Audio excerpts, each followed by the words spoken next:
Hey viewers, welcome back to our channel. Today, we're delving into a captivating term that is considered as a vegetable.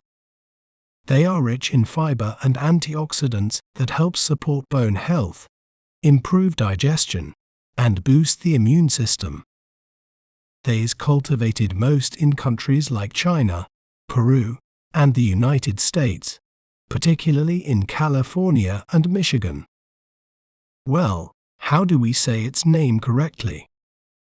We may pronounce it as asparagus, asparagus,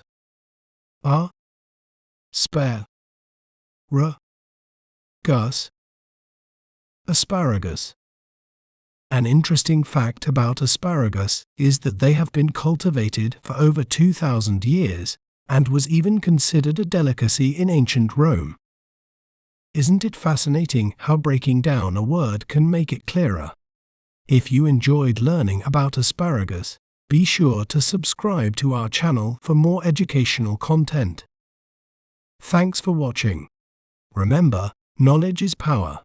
See you next time.